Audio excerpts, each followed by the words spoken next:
Good evening, ladies and gentlemen. Bill, Ryan, as always, BSing Sports. Happy to be with you. This week on our episode, obviously, is going to be some Week 12 NFL conversation, predictions, and over the Thanksgiving break. I hope everybody had a good Thanksgiving. Um, and Cowboys lost. I had a great Thanksgiving. Cowboys lost. That's right.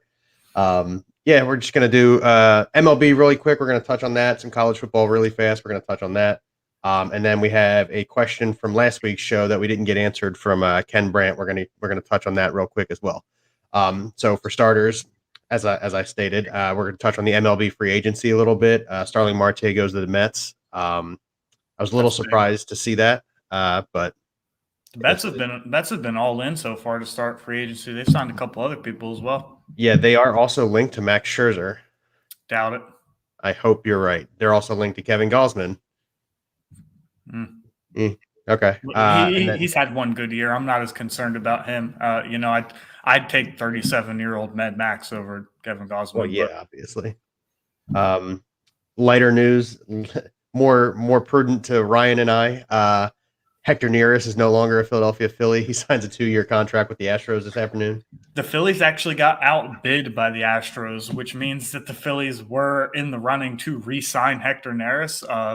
In my opinion, I think that he went into free agency with, unless the Phillies give me an abundance of money or some kind of long-term stability, he was leaving. I think he understood how the fans thought of him here. I think he understood the situation, that it was just time to move on. He was definitely not performing up to any sort of expectations. Not that he was terrible. He was not nearly as bad as people made him out to be, but it was time to move on, time to go in a different direction. Yeah, I agree with you. The comment I just posted is from my mother. So obviously I live in Florida and my mom and family live up north. She sent us our Christmas gifts, mine and my wife's Christmas gifts to us. And last night while we were on FaceTime, she let us open them. And she surprised me because I knew I was getting a vintage Dan Marino jersey, which is behind me on the table. You can kind of see it laying down. But she also got me a Randall Cunningham vintage Jerome Brown anniversary. My microphone's in the way. That's awesome. A vintage jersey, and I told her I was going to wear it on tonight's podcast. So again, Mom, thanks so much. I love the jersey. It looks great. Question with that, I know you said you wanted to start a vintage collection. Are you doing one person from each team first, or are you just doing? I haven't really decided. I think it's just going to be whatever tickles my fancy in the moment. I really wanted a Marino. He's my favorite quarterback growing up. Yeah. Obviously, I'm a Philadelphia Eagles fan, and Marino was a Dolphin, so it wasn't like it was being a homer thing. But I've been saying I wanted a Cunningham jersey for years, and my mom remembered, and she surprised me with it. I knew I was getting Marino. She surprised me with the Randall. You know what? That's what moms are there for. That's right. Thanks, Mom. If you're listening, Mom. So going back to the Starling Marte thing, there was a report on Twitter, I forget who posted it, said that the Phillies were in on Starling Marte, but they're trying to land a bigger fish. Buxton. Sorry? Buxton. Byron Buxton. Okay. Yeah, from the Minnesota Twins. They were in on him at the trade deadline last year, and then he got hurt, so he was not able to be moved. I would definitely rather have Byron Buxton than Starling Marte. Starling Marte, a little bit at the bottom of the hill at this point, kind of whatever he's got left is whatever you're going to get. 4 years, $78 million for Starling Marte at the average of $19.5 million a year. A little pricey for me. I'd rather pursue somebody like Buxton, who is a game changer. He doesn't have the pedigree of being an elite hitter. He kind of came on at the beginning of last year, had a strong start to the season before he got hurt. But the not very sustained career of hitting kind of concerns me. However, this guy has elite speed, which leads to elite level defense. He's got a great arm. So you definitely won't have any defensive woes in the center of your outfield anymore with him and Harper and whoever they decide to have play left field. They could form a formidable trio for years to come. But with young prospects, young players comes contract extensions as well. So. Yeah, no, I like the idea of going to get Buxton. And that was one of the rumored ones. Another name that popped up on Twitter earlier this afternoon was Trevor Story. I don't know how legitimate that was when I was reading it, but apparently the Phillies are kicking the tires on Trevor Story as well. I think all of that's a little smoke and mirrors. If you go and look at a market like Philadelphia, a big market, has a lot of money to spend, and it's not just baseball; it's all sports.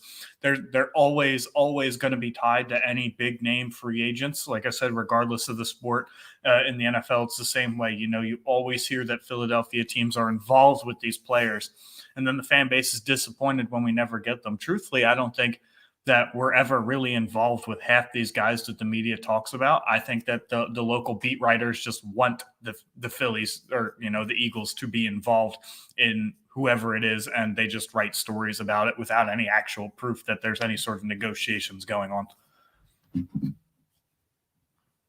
That's a great take. I love it. Yeah, I mean, think about it. Think about and you're right. You're right. How many big names we've been tied to that we've whiffed on. And there's no way that we can be tied to every big name, even in terms of the Eagles who have a hard salary cap. And there's been times over the years we've been close to that cap. I mean, there's no way. Yeah, no, and it's a great take, and I love it. But you're absolutely correct. I remember a few years ago, right before we signed Bryce Harper, you and I were back and forth on it. Like, do you really think they're kicking the tires on this? And obviously they were, and he just won the NL MVP, so it's wonderful. But at the time, even I was a little bit like cautiously optimistic. Like, okay, they might be kicking the tires, but he's not coming to Philly, and then he did. So you're absolutely right. It's all about how the media is going to swing it. And I mean, look, I like Trevor's story. He'd be an upgrade on shortstop, obviously, for us. So. The only issue with that is what do you do with Didi? If you go after a guy like Carlos Correa or Trevor Story, he still has 1 year, I believe, $18 million left. What do you do with a guy like him? How much do you save by cutting him? None. This is baseball. Everything's guaranteed. Forgot about that. Unless it's a pre-written player or team buyout or opt-in, then. But no, that $18 million is guaranteed. Another thing to consider is that the collective bargaining agreement in the MLB expires December 1st, right around the corner there. So with that being said, the big rumor is that the NL is finally going to approve, much to the dislike of Bill and I, the full-time DH. And with that being said, the initial rumor is that the Phillies are not going to go after somebody that would full-time take that place. However, if the chips fall the right way, and that is the case, and the NL does adopt a full-time DH, Rhys Hoskins to DH, and Freddie Freeman to the Phillies.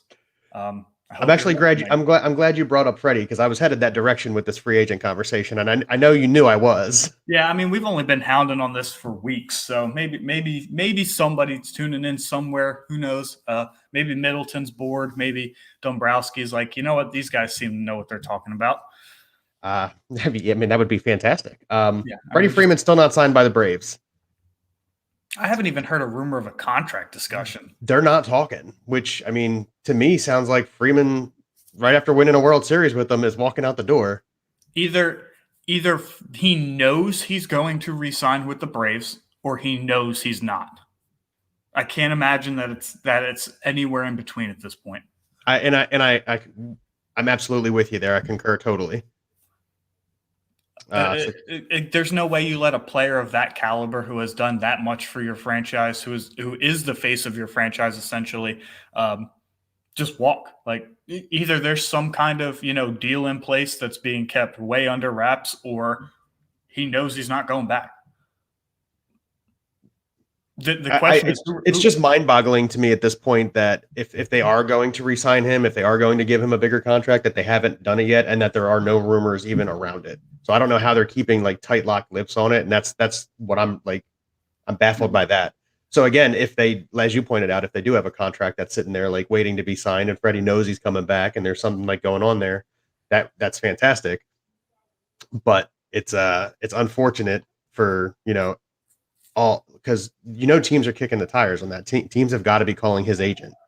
Yeah. Oh, absolutely. I mean, without a doubt, he has to have seen at least a couple of initial offers by now, or at least teams that are interested. And I can think of a half dozen off the top of my head that would gladly take his services, even in his early 30s, because, like I said, the NL might get a full-time DH. So we've been playing Gold Glove caliber defense for the next couple of years, then they could just slide him into the DH spot. And this isn't a guy that solely relies on power. This is a guy that, can hit for average. He's a career, 290-something hitter? I think he's actually higher than that. Yeah, he might be a career 300 hitter. But yeah. To answer your question, Dad, if I'm not mistaken, the Braves have a ton of money tied up on like 3 players. So it might be an issue where they're having a hard time working a contract out with Freddie Freeman because of the cost. Actually, I don't think that they do. Acuna is on a really cheap long-term deal. 8 years, $100 million. It's $12.5 million a year. Soroka has no contract. I think Charlie Morton was on a 1-year deal. I think he's a free agent. Charlie Morton is a free agent. I'm reading stuff on Freddie Freeman as you and I are talking right now. I'm reading on it. I mean, Swanson's not on anything. He wasn't really spectacular until the beginning of last year, and then he fell off in the second half last year anyway. So there are several teams obviously interested in Freddie Freeman, but the front runner right now remains the Braves. They have not amended the offer that he declined in the middle of the season or before the season started. Yeah, so that's I know they still shut their down offer. Fox. Yeah. So they haven't even offered him more money. So they put the same exact contract back on the table, according to what I'm reading. Well, considering the second half of the season he just had and how he basically, jolted a lineup, him and Austin Riley basically carried a lineup into the World Series where Jorge Soler cleaned up the rest of it. I doubt he'll take that. Yeah. I think, the numbers speak for themselves. And in this day and age, numbers tend to mean a lot more than actual performance, which for Freddie Freeman, those are about on par anyway. However, there are certain instances where numbers are inflated and players aren't actually as good as what they see on paper. Correct. All right. Moving on from the MLB and the free agent talk, let's talk a little bit of football. Whoa. Oh, sorry. Go ahead. Phillies related. Ryan Howard and Jimmy Rollins make their first appearance on Hall of Fame ballots this year. They do. What are the odds for both? Both? What are the 0. odds for them individually? So I think Rollins probably it's like you discussed before about getting into the Hall of Fame. It's how long were you the best at your position? And Rollins for a good stretch of time was one of the best shortstops in baseball. So I'm pretty sure Rollins probably gets in. But I agree with my old man here is Rollins gets in on the first, Howard gets in later. I disagree to a certain extent. How Rollins will get in. I don't know that he quite has the pedigree for first. I'd say by second or third. I don't think Howard gets in at all. No, I do not. There have been a lot of power hitters over the years, and I partially think that this is the Phillies' fault. You look at Howard's numbers, and a very for a guy who was a peak power hitter, unimpressive home run total essentially. And that's because the Phillies kept him in the minors too long, about 3 years too long. Because Jim Thome was on the roster. Yeah. And they made that deal way too late. That's just my personal opinion. It wouldn't shock me if Howard got in, but if I had to bet on yes or no, I'm betting on no. All right. Outside of his elite power numbers, what did he do? He didn't have excellent postseason numbers. Against the Yankees in 2009, he fell flat on his face. Against the Cardinals in 2011, didn't have a great series. Even against the Giants, he struck out I think 4 times in a game against Tim Lincecum. Yeah, and then struck out looking to end the series. Yeah. So, and then argued a very clear strike. Yeah, and it was so. I mean, he had a good 2008 World Series, but the series was so short, and his performances weren't necessarily needed, if that makes any sense. I know he hit the go-ahead RBI double, I believe, in Game 4.5. Oh no, Game 4. Yeah, you're right. Yeah. To take that 4-3 lead, where then Utley made the play. Yeah, play. Yeah, we all know what play I'm talking about if you watch that series. So I don't know that Howard gets in, because outside of having excellent regular season power numbers, what else has he brought to the table? He was never a Gold Glove fielder. He hit for decent average probably 2 or 3 times in his career. The year he won the MVP. Yeah, 313. And then he batted 288 as a rookie. So I don't know that Howard really has the pedigree to get in. And I don't know that he was an elite power hitter for a long enough period of time to justify putting him in the Hall of Fame. All right. However, Rollins was a very impactful player on all sides. Four-tool player for sure. For a small shortstop guy, he had good pop. Wasn't a terrible average hitter, but that's the tool I'd probably leave off. I think he probably finished his career around a 275 average if I had to take a guess at it. Okay. And then always had elite speed, Gold Glove, and defense, and a fantastic arm. So, sorry, I'm dealing with the charging cable on my laptop here. That's fine. I'm just going on a rant about Rollins. However, Rollins, like I said, was the backbone of the Phillies, and as you mentioned, was one of the best shortstops in the NL for a number of years. I could make the case that Rollins deserves to be in, but it's tough to justify Ryan Howard getting in my opinion. Okay, fair enough. Utley comes up in a few years. And actually, Ryan Howard's my favorite Philly out of the 2000 Phillies. So that's cool. Utley comes up in a few years. What do you think his chances are? I think there's a chance, but if Jeff Kent's not in, Chase Utley won't be. That's fair. Jeff Kent was a much better second baseman than Chase Utley was.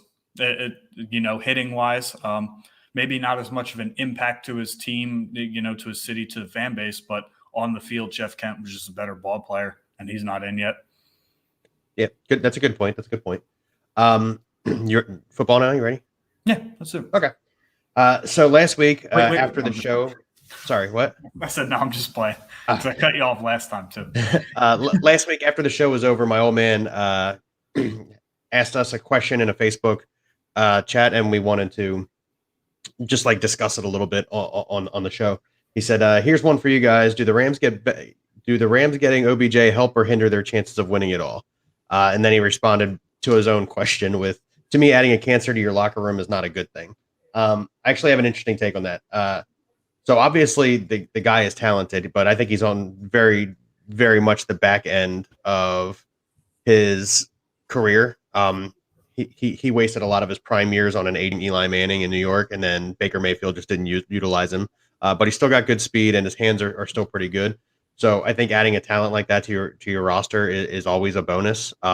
It just depends on what the contract negotiation was when Sean McVay signed him. And it could be, for all we know, the contract is very specific. If any of that hijinks starts, maybe he's just gone. Like we don't know. And as of right this second, he's got I think one catch. I think he had one reception in that game last week. No receptions. I have no idea. I don't even remember. Okay. So I think he had like one or two or one or less receptions in this first game as a Ram. And there's obviously the play where Stafford tried to hit him deep and he quit running because he doesn't really know what's going on in that offense yet. But like I said, if there's any possibility that the Rams were intelligent enough to put like a stipulation in his contract that he can't act like a clown, then it's a great signing. It's a great signing. But if he does become a cancer, then obviously we can look back on this at that point in time. But you can only like look at it from what we're seeing at this point in time. Every time he didn't get receptions in Cleveland, he complained about it to the media after the game, and he didn't say a word after that game for the Rams last week. And I know in his first game, the one where he's signed a couple days prior, he only played 15 snaps. So especially a game, the flow of the game didn't really help out much either. The Rams went to a no huddle offense, and generally when you no huddle, you kind of need to know the offense, and being there for a whole day and a half means you don't know the offense.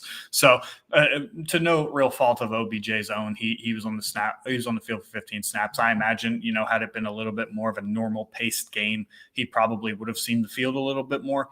But I don't get this signing. I mean, with Robert Woods going out literally a day after, then it makes a little bit more sense. But to me, it was never. Van Jefferson's played well enough. You just drafted Tutu Atwell. Tyler Higbee's been a little underutilized. Darrell Henderson's a good pass catching back. The rumor is that Cam Akers is going to be back for a playoff run. I don't know. I think they could have done just fine. And, I didn't even mention Cooper Kupp's name because I didn't think I had to. But I don't get it. To me, it's a little strange that you would add somebody who is very seriously on a decline to an offense that was vibing, really. I mean, they were just fine. May not look like it the past couple of weeks, but, every team hits a rut no matter how good you are. I think Matt Stafford and the Rams offense will be just fine. I think once they get back to running the ball and establishing control of the game, getting dominant up front, they'll be just fine. But they've hit a rough couple games here. So to me, the signing makes no sense. And I believe it's a 1-year, $4 million contract, which is it was. prorated. Yeah, for what it's worth, I also didn't understand the signing. It didn't make sense to me because especially since they signed him before we knew about Robert Woods' ACL. Before we knew, maybe not before they knew.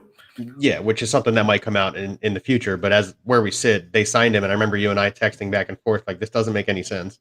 I think Van Jefferson would have played perfectly fine in that offense. And there was some report from Jay Glazer that Ben Skowronek was supposed to take over the Robert Woods role. So, in addition to that, they had just gotten rid of Deshaun Jackson, the Rams had, and then they turned around and signed another receiver. So it just didn't make sense at the time. But from where we're sitting, to answer your question very specifically, if he's not a cancer, then it's a great signing. I think it doesn't hinder them. I don't think it helps them. I think at the ceilings of both of those, of both sides of the argument, it could hinder them more than it could help them. But I don't think it does either for the time being, if that makes any sense. Yeah, it makes sense. Yeah. Before we go into our predictions and like discussions about how Deshaun Jackson continues to destroy the Dallas Cowboys. God, I love it. We're obviously in week 12, so we're on the back end of the season here. MVP is starting to get talked about a lot. So before I go into mine, I want you to give me who you think is the front runner for the MVP of the NFL right now.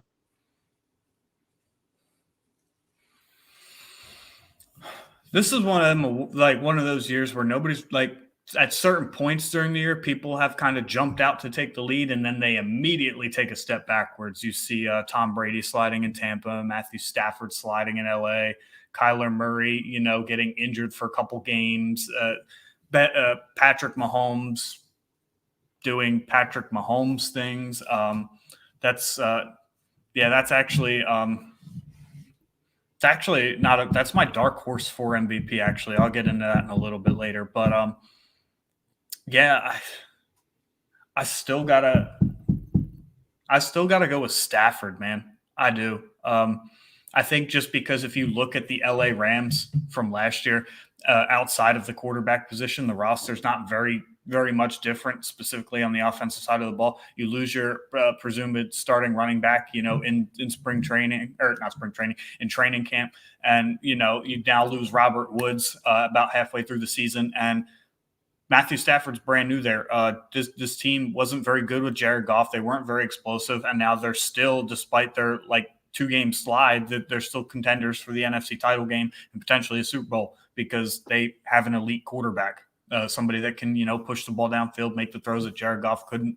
But the race is too close for all the wrong reasons. Nobody's really putting their name out there. It's a lot of, okay, we had these candidates, and then at one point it was Stafford. At one point it was Murray. At one point it was Brady, and then now they're all taking steps backwards. So I'm still going to stick to my guns and say Stafford, but I'll let you do your pick first before I get into the dark horse JT thing. Well, the dark horse is actually mine to win it. What Jonathan Taylor has done for Indianapolis cannot be under or oversold. The guy's been absolutely fantastic. He's got 193 carries. That's second most in the NFL right now. He's got 1,120 yards. We're going into week 12. 1,120 yards, first in the NFL, 13 touchdowns, first in the NFL, and he averages 5.8 yards a carry. And that's not even including his receiving numbers. That's just his carries. So for me, it's got to be Jonathan Taylor. And while everyone else is doing a very mediocre, level playing field, like you said, we'll get into that. Yeah, show that comment real fast. That's why I'm shaking my head. Yeah, no way, not a chance.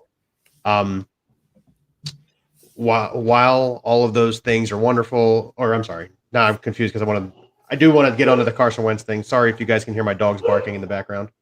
But yeah, what Jonathan Taylor has done for the Colts, it is just absolutely phenomenal. At one point they were a winless team. I think they were 0-3 or 0-4 at one point or another. Yeah, Tim, you got this one. Yeah, that's an easy one. Yeah. And Jonathan Taylor was like, "All right, fellas, just put me on your back, or I'll just let you guys. I'll take you on my back and let's go." And they've they've rattled off a whole bunch of good wins. They got a good game coming up this week against the Buccaneers. We'll get into the predictions on that, which will be a good challenge for him because the Buccaneers have a great rushing defense. Let me throw this name out here real fast, and this is going to sound really odd. Ryan Tannehill. A.J. Brown just went on IR. He's missed games this year. Julio Jones has been on IR. He's already missed games. Derrick Henry's been out for the last 3 weeks, and they just broke an NFL record by beating 6 straight teams that went to the playoffs the year before. So it's funny that you bring Ryan Tannehill up because you're doing a dark horse, and Ryan Tannehill was my dark horse. Yeah. So your dark horse is JT, and my dark horse is Ryan Tannehill. I just think that the voters for this award are just so quarterback heavy that it's hard to vote for a running back. You can't deny that Jonathan Taylor is undoubtedly playing as the best running back in the league this year. You know, if Derrick Henry and Christian McCaffrey were healthy all year, they'd probably have something to say about that. But the numbers that Jonathan Taylor's put up are just phenomenal. It's hard to argue against it. They're very, LaDainian Tomlinson at the peak-esque Priest Holmes type numbers back when he scored a lot of touchdowns that one year. It's hard to argue if he finishes on this pace that he isn't the most valuable player. But I think until we see that he finishes at this pace, this is a quarterback award, and my pick is Matthew Stafford. But Tannehill's making his own case in his own right, not with flashy numbers, but they're winning games. They are winning games, and it's impressive what Tannehill's been able to do without anybody. Yeah, it's impressive what Tannehill's been able to do. He's been throwing the ball to literally no one, and they're still finding ways to win games. And it's not like their defense is shutting teams down. They go into Buffalo, they outscore Buffalo. I think it was like a 40-33 game or something like that. Same thing with the Chiefs. They had a shootout with the Chiefs that they won. Same thing with the Rams. They had a shootout with the Rams that they won. And Tannehill's doing this. 6 straight teams. They beat the Saints. That was their 6th team that had made the playoffs last year. You know how hard that is to do in the NFL, especially without Derrick Henry for, I think, 3 of those games. Julio Jones missed a couple of those games. Not that he was a super impactful player anyway. A.J. Brown, like I said, is now on IR. If they continue to win games and they make some noise in the AFC, Ryan Tannehill is saying, like, I'm the only one here. Like, who else are you going to give this award to? What else do I have to do to get it? Yeah, exactly. I am literally the most valuable player on the team. He's also putting a lot of those Derrick Henry lovers to sleep. You know, he hasn't had Henry for some time now, and they're still winning. So Tannehill obviously doesn't need Derrick Henry to win an NFL football game. It's just helpful. Yeah, it helps. All right, let's work in. So Dad mentioned comeback player of the year, Carson Wentz. I wasn't going to do this category this week, but we can discuss it really fast. This category was over before the season started. Yeah, so Tim has got it right on. The only way Dak doesn't get this coming back this season is if he come out and he just completely crapped the bed. And he didn't. Dak Prescott has good numbers. He's played well enough to get the team to a 7-3 record or 7-4 record now, right? Mm-hmm. And really, he's dealt with a lot of injuries there too. But it's Dak for sure, comeback player of the year. Yeah, that award will take about 13 seconds to vote on. Correct. So do you want to go ahead and run down the schedule this week? Yeah. Let's do it. Let's discuss really quickly what happened on Thanksgiving. The Lions almost come away with their first win, still lose, 14-16 against the Bears. That's a good game for being a toilet bowl. That was a pretty good game. It was a nice defensive game. Yeah, I agree. Andy Dalton throws for 350 yards and they only put up 16 points. That's kind of funny. Yeah. Well, it's Andy Dalton. Speaking of, the numbers not reflecting how you actually play. That's right. Yeah. The game that you and I were both super excited about, the Raiders hold off the Dallas Cowboys 36-33 in overtime. Honestly, Derek Carr played a really good game. I know he turned the ball over once, and then he had a fumble that they lost. But overall, that was without Waller, and I think since the second quarter. Exactly. I was getting there. Yeah, their biggest weapon on offense goes out in the second quarter, and he still manages to get 36 points. He and Josh Jacobs was doing a great job on the ground, just finding holes and gashing the defense, Dallas's defense, for 4 yards, 5 yards carry every time at it. And then Kenyon Drake even coming in and doing almost the same thing for the few carries that he got. So the Raiders just put together a really good game plan and handled the Dallas Cowboys, which is obviously great for us as Eagles fans, because now if the Eagles win tomorrow, they're only a game and a half out on the division. What did I say last week on the show? What are the odds that the Eagles can win the division? And I said it was a stretch, but stuff like this can happen and needs to happen. This is a game that the Cowboys could have won. Should have won. Even without CD and Amari. So first off, thank you to Tim, who may or may not be my bookie. I don't know who's listening to this, placing those bets for me, or at my own advice. Yeah, so I took the Raiders at a spread of 7 because without Amari and CD, there's no way that the Cowboys were going to be able to open that game up, and even Zeke not being healthy. So the weapons were down, but I didn't really expect the Raiders to win, and if they did, I would have seen it just about in the fashion that they did, a very close game. Derek Carr going stride for stride with Dak Prescott in his own house, that it's hard to do even with, 2 receivers out. The Cowboys play at home every Thanksgiving. It's something that they're used to. It's not something that the Raiders are accustomed to. So good job for the Raiders. And then the Bills just wiped the floor with the Saints, especially in the second half coming out. Stephon Diggs, Josh Allen just pounded the Saints. They look pathetic. They do not look good right now. They need Taysom Hill needs to get in at quarterback now. Yeah. Trevor Siemian had 2 good games. I know he held off the Buccaneers and they won that game, and then he came out and I think he beat the next team they played, but they haven't won since. Falcons. Yeah, he beat the Falcons. Didn't they lose that game anyway? I don't think they've won a game. They did. They did lose that game. I don't think they've won a game since they beat the Bucs. Yeah, I think they're 0-3 since Trevor Siemian took over as the starter. And I know Taysom Hill's there as an emergency quarterback now because he's hurt, but they need to get him healthy and in there fast. Not that he is, some otherworldly savior that is going to, make a Super Bowl run for the Saints. Or shouldn't make a Super Bowl run for the Saints. Should say that. But he at this point, you got to believe that he's going to win more games than Trevor Siemian will. He also brings the other facet to the game. He can run. And especially with Alvin Kamara being out, you need somebody who's going to make the defenses think twice. Yeah. And so just in that alone, it's a better opportunity for the Saints than Trevor Siemian's given them. You mean to tell me old as hell Mark Ingram doesn't make the defense think twice? No. You don't think that they feel bad for hitting a senior citizen? I mean, they might feel bad. It doesn't mean they're not doing it. All right, so the 1 o'clock games. First one on the docket here. I've already mentioned this game earlier in the show. It's probably the game I will have on my big TV, while on the small TV I have the Eagles game. Is the Buccaneers and Colts game. And I look, this is going to be a great game. The Buccaneers are going to Indianapolis. The Colts are playing really good football right now. Carson Wentz has looked as good as he has since 2018. He's not turning the football over. He's not taking a lot of sacks. These are things that the Philadelphia media ripped him apart for last year. Not just Philly media, everybody media ripped Carson Wentz apart for last year. He's not having those same issues that he was having last year. And as a result, the Indianapolis Colts are winning football games. It also helps to have that guy named Jonathan Taylor on your team. But I digress. So I actually think the Colts can pull this one out. But there's only so much you can do to contain Jonathan Taylor. And like I said, unless the Buccaneers defense can develop turnovers, and they're really hurting at cornerback right now. So I just don't see how the Bucs are going to be able to hang with the Colts for four full quarters. Kind of wish I hadn't tried to say it that way. This game has upset potential written all over it. And what I mean by upset is, the Bucs are the reigning Super Bowl champions, led by, the probably most all-time winning quarterback, Tom Brady. I'm also going to pick the Colts here, not because of Jonathan Taylor. I think Jonathan Taylor will get shut down.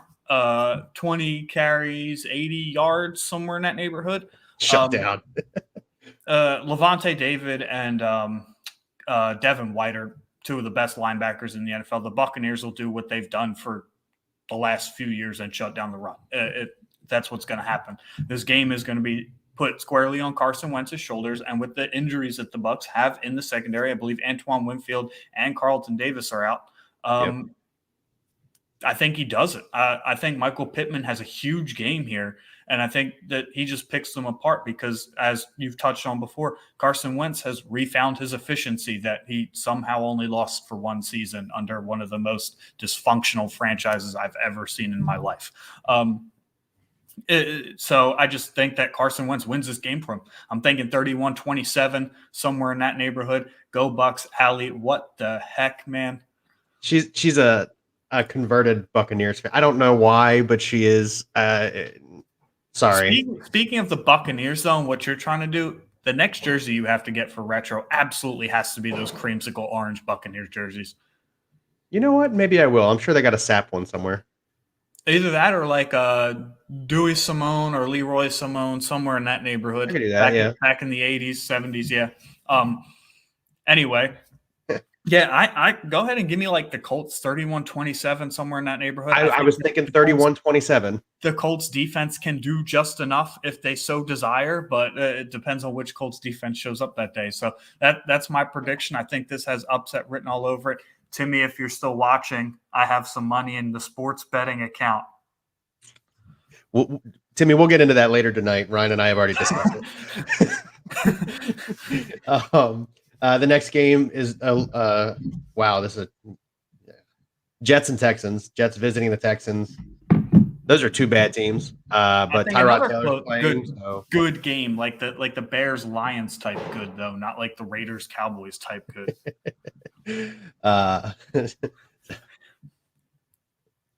Well. So just so you guys know, Stacy is Timmy's wife. That's funny. Oh, mom. Okay. Where's my mom at? She needs to watch these. Yeah, well, my mom is killing it as mom this year. Yeah, I know.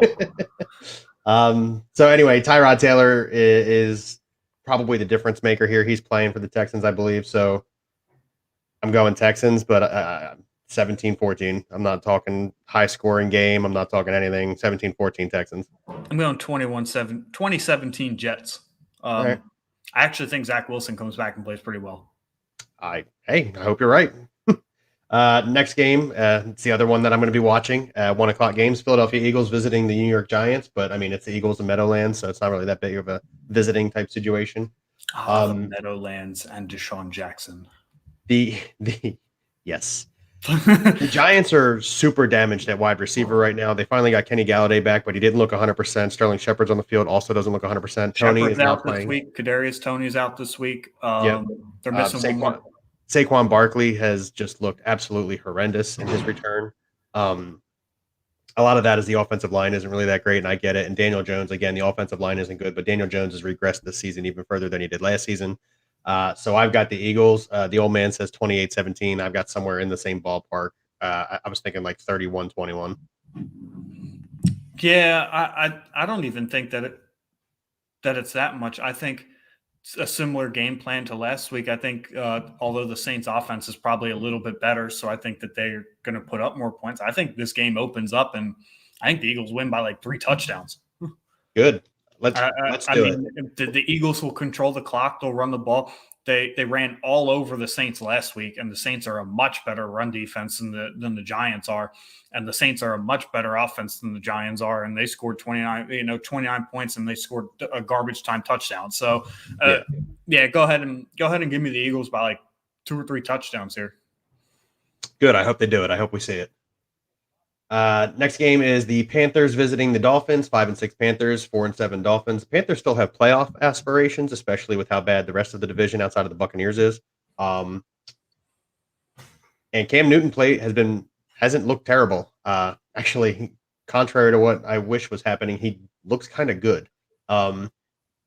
I've never really been a Cam Newton fan. I don't think Ryan has either. We never really had this like in-depth conversation like we do with most stuff. But the Panthers look like a pretty decent team right now, and the Dolphins are kind of reeling. So I've got the Panthers going to Miami and winning. This is a tough one for me because Miami's at home and they're on a hot streak. They've actually won 3 straight games. Miami has won 3 straight games. Yeah, they started out 1-7. How did I miss that? Okay, I'm still just keeping my answer with the Panthers. I'm actually going to go the Dolphins here. Okay. For a very similar reason as to why I bet and won $100 with my coworker on the Panthers losing last week. Cam Newton folded on that last drive, or what was supposed to be that last drive. He was terrible in the clutch, as he has been for years. Cam Newton's not a great quarterback. He's another one where the numbers look a little inflated compared to how he's actually playing. Christian McCaffrey will do his best to carry the offense. DJ Moore will be sprinkled in sparingly, unfortunately. But go ahead and give me the Dolphins. Robbie Anderson will be non-existent. Yep, just like he's been all season. Go ahead and give me the Dolphins. They're just riding a high streak right now. The Bills and the Patriots still have to play each other twice, I believe. So they'll be throwing haymakers at each other. And I think that the Dolphins aren't quite out of the playoff run yet. They had a rough start to the season, like I said, but they're finally getting it in gear. And I think that they have more momentum. I believe 28-21, somewhere in that neighborhood. Okay. Yeah, I completely missed the Dolphins have won 3 weeks in a row. Yeah. Actually, I read it earlier. I read it earlier today on NBC Sports Philadelphia because the Eagles are doing well, the Colts are doing well, and the Dolphins are doing well. So they went from having 3 top 10 picks to having one that's a fringe top 10 pick, and the Colts could potentially make playoffs here. So, yeah. Actually, both teams could. So now the first round isn't looking as intriguing as it did, a month ago. That's true. Game of the week. All the more reason why Jake might be right from last week that the Eagles might not make 3 first-round picks. It's true. Yeah. Especially now that they're later. Yeah. Another good game this week. Bill Belichick and the Patriots host the 8-3 Ryan Tannehill led Tennessee Titans. The Titans are huge underdogs here. I don't know why. I think it was like 6.5 points. I think they were just predicting AJ Brown wouldn't be playing, but I mean, I get that. But have we seen what they've been doing without AJ Brown, Derrick Henry, and Julio Jones? I don't know. I think this is a trap game. I picked the Titans to at least cover the spread, but as far as winning the game, it's in Foxborough, yeah?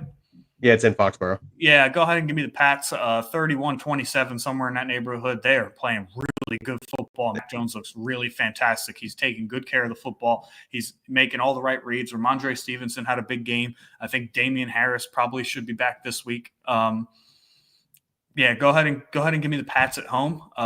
But the Titans I can't see in any way, shape, or form how they lose this game by 7 points.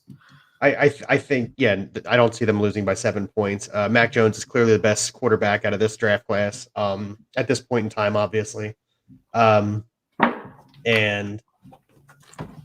I don't even think the Patriots put up 31 points. I think the Patriots probably only scored 27, so give me like a 27-24 game. He also, worth noting, because I agree with that statement, went into the best situation too. Oh, yeah, absolutely. Bill Belichick. Trevor Lawrence, went to Jacksonville. Trey Lance, we all knew he wasn't going to play. Justin Fields went to Chicago, which is Zach Wilson went to the Jets. Nightmare. Yeah, and Zach Wilson went to the Jets. So he by far went into the best situation. So he should be the best quarterback of the draft class for this year. Yeah, and I do agree with that. Obviously, time will tell in the future if Lawrence or any of them other guys can come back and retake that position. But for the time being, it's not looking very good for anyone else. Yeah. Divisional game here. We got the Steelers at 5-4-1 visiting the Bengals at 6-4. I'm so confused by what the Steelers are. Yeah, dude. I have no. As soon as you hesitated after you said that, I was like, that was my exact reaction when I looked at this game. I was like, what do I make of this? Like, what are the Steelers? They're the team that tied the Lions. So I'm going Bengals here. Yeah, but they're also the team that beat the Bills. The Bills have come out and played some pretty crappy games this year, which is uncharacteristic of a Sean McDermott-led team. They lost to the Jaguars, too. On their face against Jacksonville. Yeah, and then they turn around and they put up a 33 spot against the Saints, who are a better team than Jacksonville. So, yeah, I'm still going Bengals here. Joe Burrow, Jamar Chase, they get it done. I'm going to say 34-24. Yeah, I think Minka's still out in the. He is. It was announced today. Yeah, I think he's still out in the Steelers secondary. Well, obviously he's out. You just said that he was announced out. So I think that actually does make the difference here. They'll be able to push the ball downfield a little bit more. Is TJ Watt playing? No. Yeah, so that can't really generate too much pressure. If TJ Watt was playing, I'd say it'd probably be a little bit different. But yeah, go ahead and give me the Bengals here, especially at home. I also agree with about a 10-point spread. I'm going to actually go 11. I'm going to go 28-17. Okay, I like that. 4-6 Falcons visiting the 2-8 Jaguars. The Falcons. I don't really know why. I just say the Falcons. Okay. There's not a lot to talk about with this game other than this is going to be a bad game, which is going to lead to a good game, but it's going to be a bad game. I'm going to go Jaguars here, and not for any specific reason, mostly just because you went with the Falcons. But no, I think, and this is like my, I don't know, but I think Trevor Lawrence throws for 300 plus yards and 2 touchdowns, and the Jaguars get it done here. The Falcons have beat some odd, like good teams this year, so I think and they've been stomped, by some odd bad teams. Yeah. The Falcons are another Pittsburgh Steelers-esque level team, except they're not coached by Mike Tomlin, which is probably the big difference. So yeah, go ahead. If you put Matt Ryan on the Steelers have a chance to finish 500 this year, which, with the 17 games, you would be like, nah, no team has that. But now the Steelers have a chance to finish 8-8-1. That's true.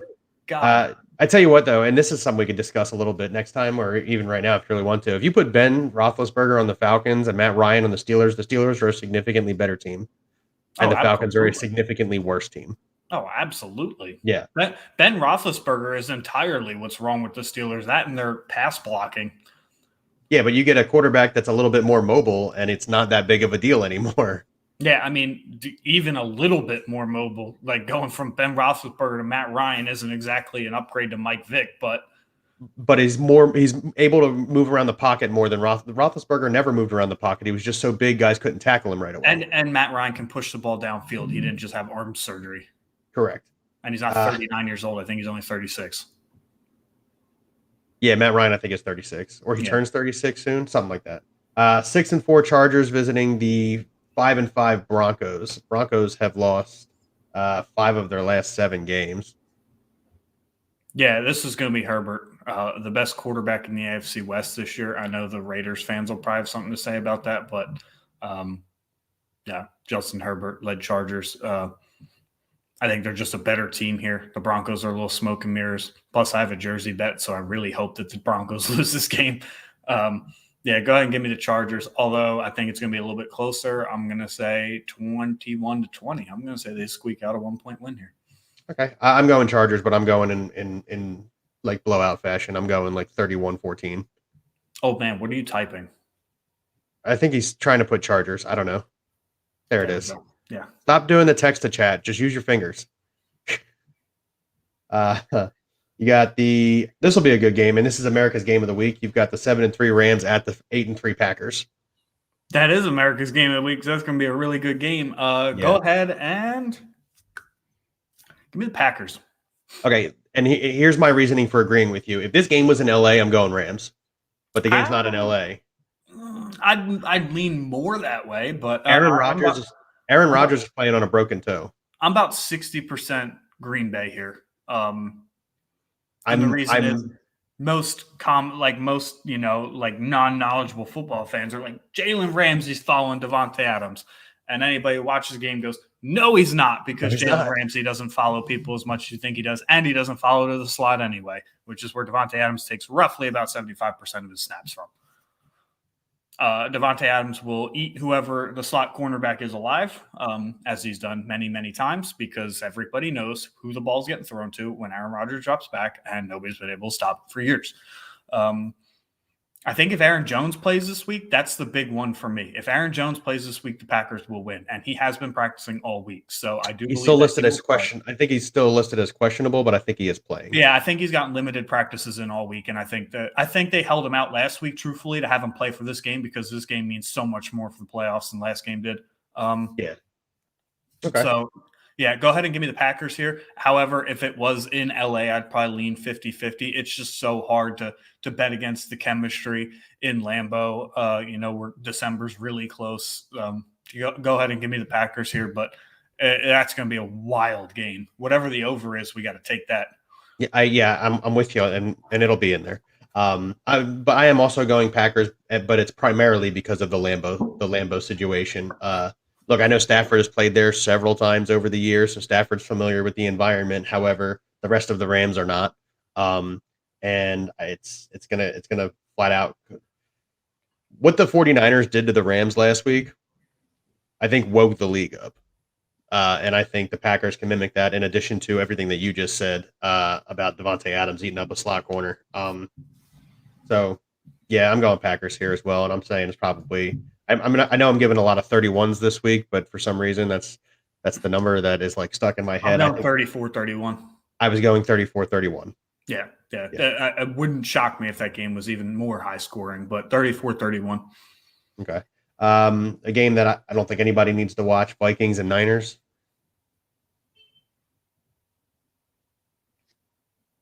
I don't know. That's going to be a good game. So the Niners are another one of those teams that are like, what is this team, right? So they're riding real high right now. They just crushed the Rams. They are. You're right. Elijah Mitchell has been rumored that he will be playing this week.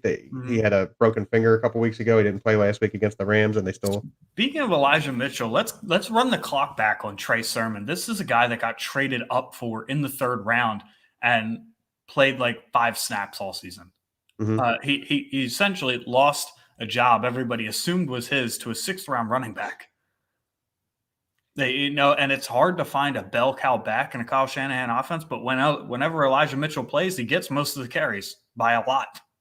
Yeah, I think Mitchell in training camp was the clear go.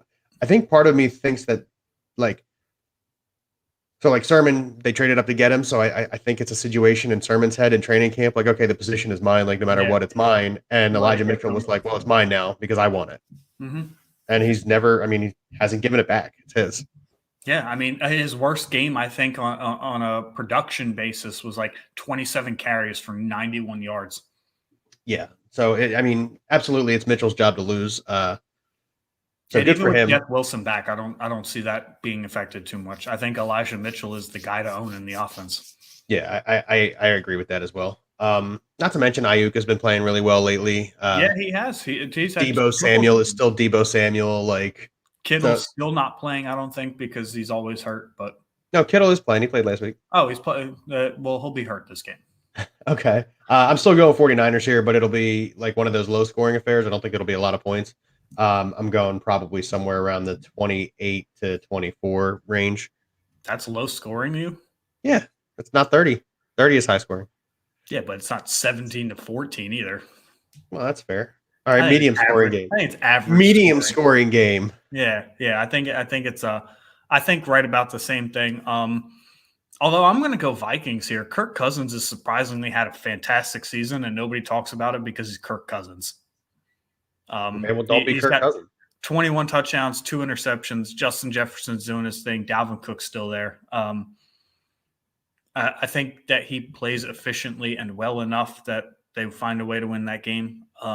However, like you said, all the points you made about the 49ers, I could wake up tomorrow and be like, nope, never mind. We got to do an emergency live episode so I can change my pick. But I'm going to go Vikings tonight. Okay. Sunday Night Football. You got another divisional game. 6-5 Browns visiting the 7-3 Ravens. The Browns are so confusing to me too. I know they're dealing with injuries. The OBJ situation, I get it. Landry has been underwhelming this season. Baker Mayfield with the shoulder injury. I don't know if he's. Does Baker Mayfield even play? He said he's playing. I think he has to in a divisional game. I think if this game had no significance and was against like an NFC team, they would probably bench Baker to let him get healthy. But I just think Lamar Jackson's. Look, I don't like the kind of quarterback that Lamar Jackson is. I make jokes all the time about how he's a running back who just happens to be able to throw the football. But he does enough to get the win here, especially since they're in Baltimore. So give me the Ravens 27-20. I'm going to go ahead and say Browns. Kareem Hunt getting his feet back under him. You got your 1-2 punch again. I don't know. It just something's telling me this has upset potential. It's a divisional game. Everybody would assume the Ravens, who have been, riding a little bit of a streak here. I have a gut feeling about the Browns and no real reason why, because all the things you pointed out, Baker's hurt. Jarvis Landry's been ineffective to this point. Kareem Hunt's just coming back. but I still feel like the Browns are going to win this game. And it's going to be something wild, like 37-34, somewhere in that neighborhood. Okay. Monday Night that game. Monday Night Football is the Seahawks visiting the Washington football team. Washington football team. I think they go ahead and pull this one out. Taylor Heineke, they beat the Bucs and the Panthers back-to-back weeks. They're playing some good football right now. They are. Their defense, even without Chase Young, looked pretty good last week against at least a decent offensive line, better than the Seahawks offensive line. And Russell Wilson, DK Metcalf haven't really been on the same page, even before they got hurt. Before Russell got hurt. Who was the running back in Seattle?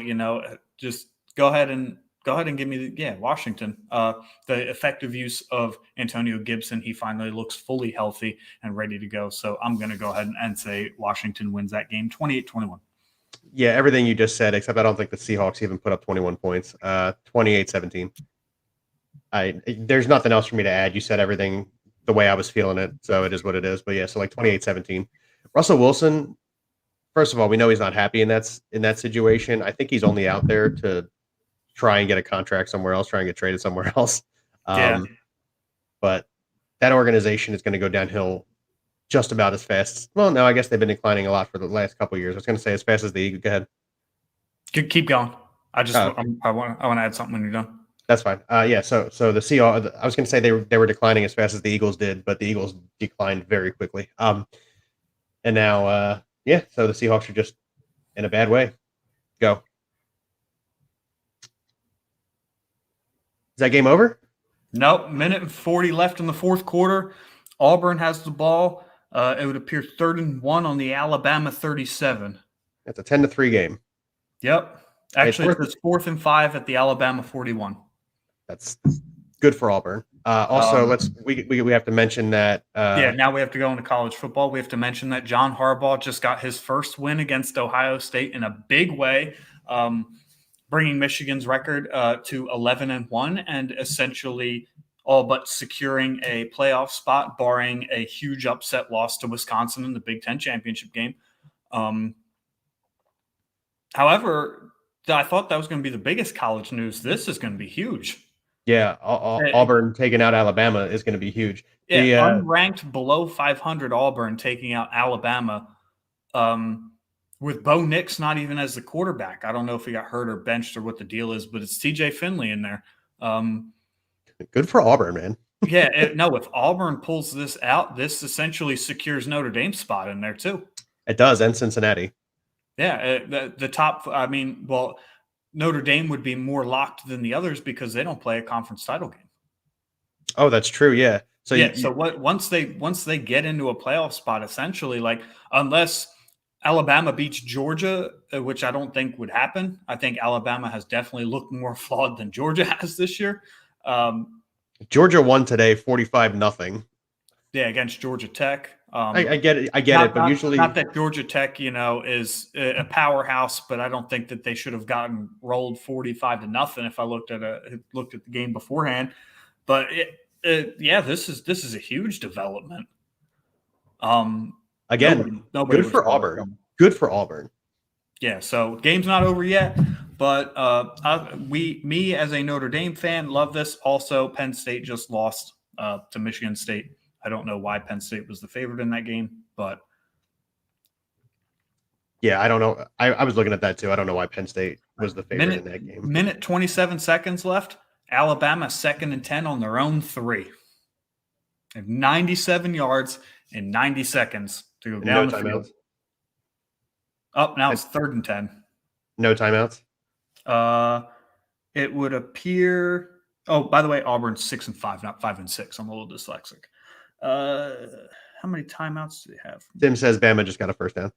Yeah, but all right. Yeah, that's huge. You got any more final thoughts for us before we get off? No, I'm going to catch the last 90 seconds of this game. No, we got one more thought.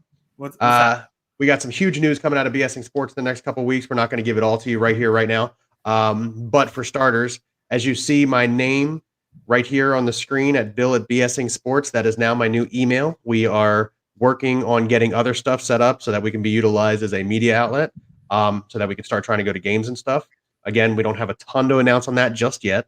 But again, you can email me at bill@bsingsports.com or Ryan at ryan@bsingsports.com. And we look forward to hear from you guys. Questions, comments, anything you can give us, feedback. We love feedback. But yeah, like I said, huge things coming out of BSing. Go ahead, Ryan. No, that huge news. We kept that under wraps, I think, all week. I think you and I talked about that, probably a few days ago, maybe. I think we started last Sunday. Yeah. Yeah. As the news comes out, as stuff develops, we'll let all the followers and the fans know. We'll probably announce it in the same kind of fashion on a live show, but who knows? What emoji is that? I can't read that. Oh, okay.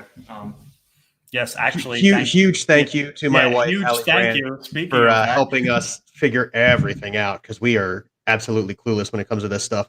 But again, huge thank you to her. Yeah, that's all we got for now. all right. Thanks for having me on this week. It's been a rough schedule this week, but I did actually get to catch more football games than I had seen all year. So I actually had some real input. Go Notre Dame, go Birds, go Flyers, who are on a terrible losing streak. We'll probably talk about them next week. Yeah. So long, fellas. All right. Thanks. Thanks again for tuning in. This is BSing Sports. Have a good one.